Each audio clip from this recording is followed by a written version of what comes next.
Welcome back to the Stephen Knight Show. One of mine are all over social media, Facebook, Instagram, of course, our official website, StephenKnightShow.com. Also go to our YouTube channel, The Stephen Knight Show, and subscribe, comment, and like. Let us know what you think about our topics.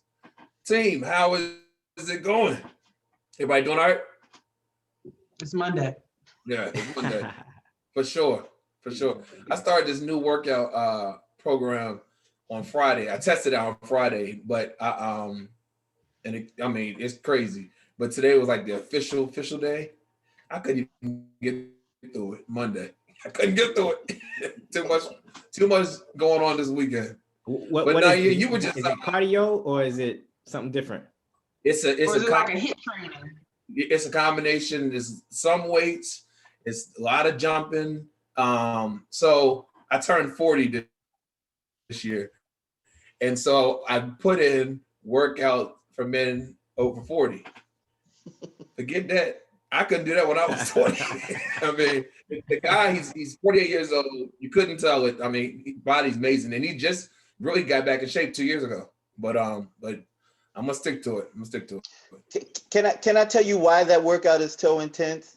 Let me tell you why it's so intense. Me being your senior, it gets harder as you get older, and you have to do a lot more to achieve what you're trying to achieve. So that's why it's that hard. Yeah, and then they were talking. I was watching. You ain't nobody senior. Who's senior? You ain't nobody. Senior. All of y'all. He the oldest. No, he's not. He ain't the oldest. He's not. He is the oldest. We're gonna have to talk about this. Okay. Call me Uncle Chike. But I was doing a lot of research, and they were saying that you have to leave your ego at the door and go down on weights and make sure you're doing it more concise and more, to really get the maximum out of it. And you still have your body, but you just have to do it a little differently. Because he said, this guy, real quick, he said that he decided to get back in shape. To start training was, I can't do what I was doing when I was 20. So he had to, you gotta switch it up. You gotta switch it up. You can't go to that, those 300 pounds. Right. You better go ahead down to that 25 and stop playing and just be consistent. You got to text me what you doing right now, because I need a new routine. So you got to text me that. We'll have to see where you got to go with it. I'll send it to you. Now you were just bragging for Lynia. What were you saying? What happened? Yeah, she's an executive producer, a leading actress, an all around soon to be winner of some of these awards out here. She's got a film on the way. Lynia, tell us about it. That would be Providence. That is that's my baby, and it's been a long time coming. And I've kind of talked about it before, but because of where I'm at now with it, we're headed into the crowdfunding stage, which is coming up. And I got to get some stuff done before then, but we are almost to the finish line. And, Chike knows I've been holding on to it for a long time. Just going through the motions of being my own EP for the first time and the lead for a first time as long as I've been acting. And this is my baby. I created it. Yeah. So I can't wait. Congratulations. Very happy for you. Oh, thank you. Steven, it looks like I'm going to have to book Lynia on the Stephen Knight Show. You might have to, definitely. I might have to do that. Somebody told me I got to give him a press release and all that good stuff. So, Well, listen, our question of the day is, if you could have a conversation with one person, who would it be? Lynia. Jesus. People said that. People did say that. What about you, I got questions. Oh, I got questions. I got a lot of questions. Especially these days. I got a lot of questions, and allegedly he's the only person, him or God, that can answer. So it would be those two entities. I need to sit down and have a conversation. We got some wine and some bread, and some fish, and just talk. You know what I mean? And really find out what's really good. That's all. Right. What about you, Nayyir?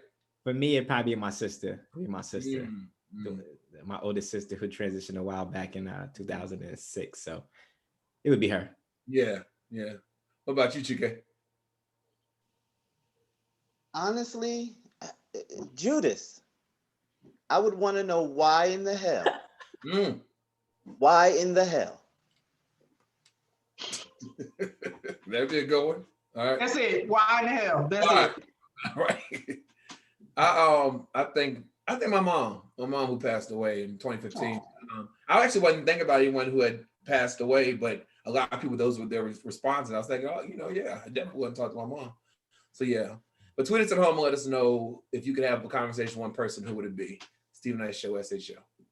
All right, so last Friday, a Cap police officer was killed after ramming a car into a barricade outside the Capitol building. Now, the driver was brandished a knife, which resulted in the building being put on lockdown. Chief Pittman stated 2 officers were rammed by the suspect sedan after he drove through a barricade shortly after 1. The driver was also said to have a knife, and he was shot by authorities after he failed to respond to verbal commands. It also reported that he lunged at authorities with the knife, according to Daily Beast. The knife was clearly in his hand, and he started to run towards the officers, says Pittman. It's with very, very, very heavy heart that I announced that one of our officers has succumbed to his injuries. We ask that you keep U.S. Capitol Police in your prayers. The second officer was seriously hurt, but he was actually released over the weekend. There is an ongoing investigation, but the attack is said not to be terrorist related. Now, the killer was Noah Green. He was 25 years old and originally from Indiana. He suffered from mental illness and delusions, and apparently he was a follower of the Nation of Islam, and was taken to the hospital after attack and later died. House Speaker Nancy Pelosi, she ordered the flags to be lowered to have staff. And recently, two Capitol Police officers have filed a lawsuit against Donald Trump because of what happened on January 6th with the insurrection. So, I mean, what is going on, GK? What are your thoughts on all these attacks? And they had these barricades around the Capitol. They had just taken them down because they thought it was safe again after the insurrection, and this happens. What are your thoughts?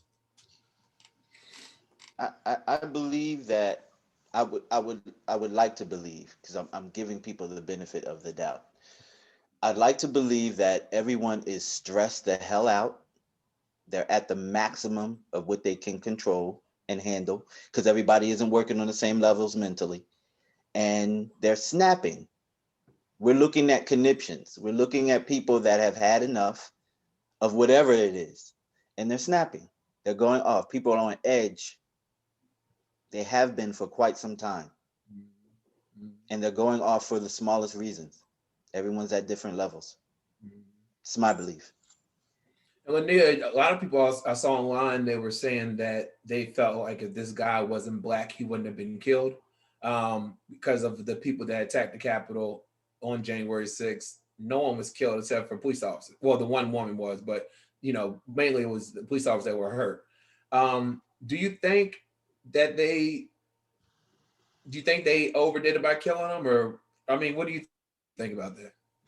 I mean, when it comes to us, you're going out in a body bag, point blank period, when it comes to us. So I understand that he may have had some mental issues or whatever, but I've seen other people go way left on cops, and they manage to come out alive. They get Burger King, they get great mug shots, that type of stuff. So I mean, I don't know.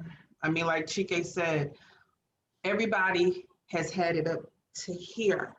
Yeah.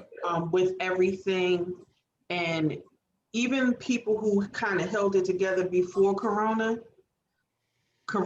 came, and that opened up. I feel like Corona opened up Pandora's box in a sense, along with other things that shall remain nameless. But I mean, what are you gonna do? You just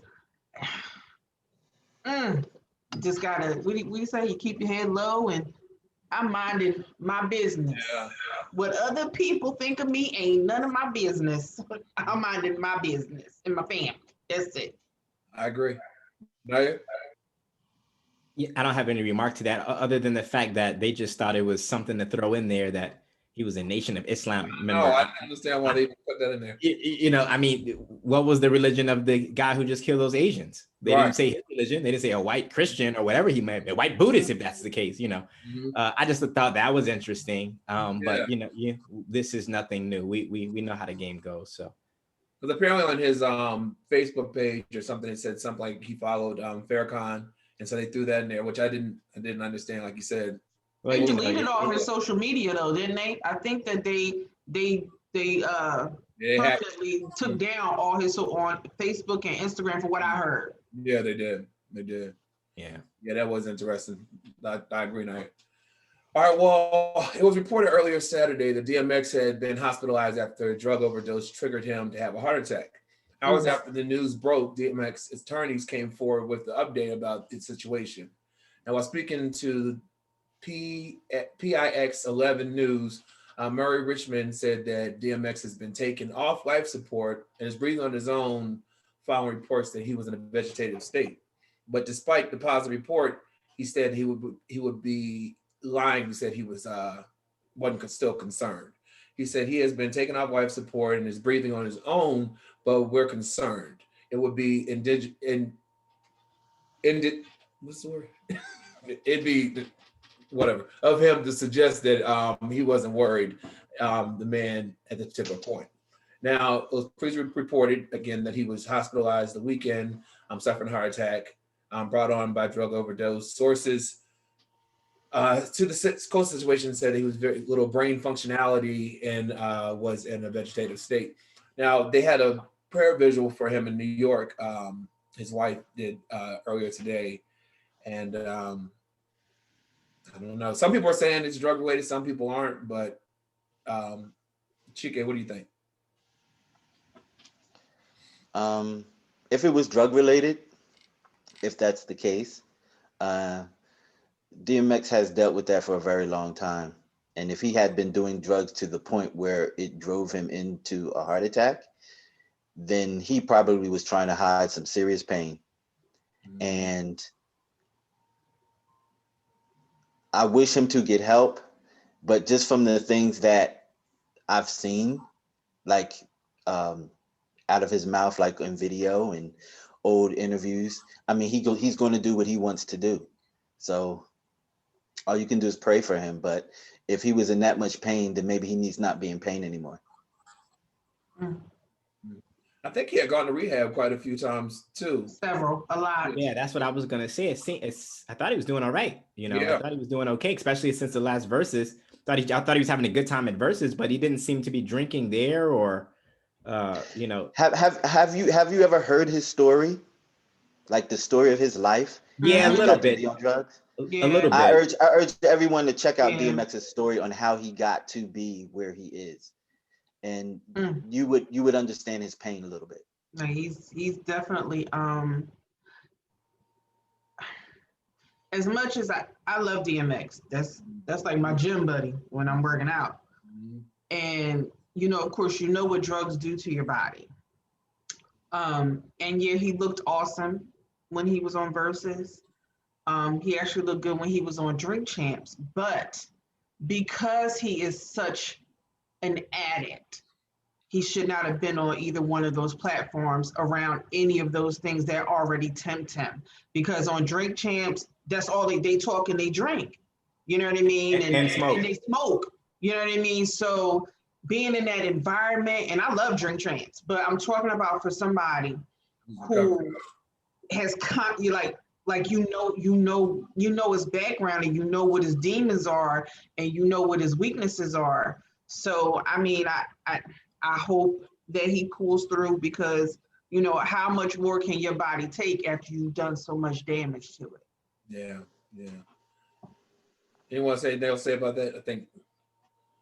Well, we're definitely keeping him in our thoughts and prayers. You know, he is a talent, and I saw him last year on Wendy Williams promoting a movie that had been released, and he looked like he was in a great place. He has a young son who came on camera. You know, so just wish him all the best and a safe recovery. All right, let's take a quick break. We'll come back with a few more hot topics right back after this.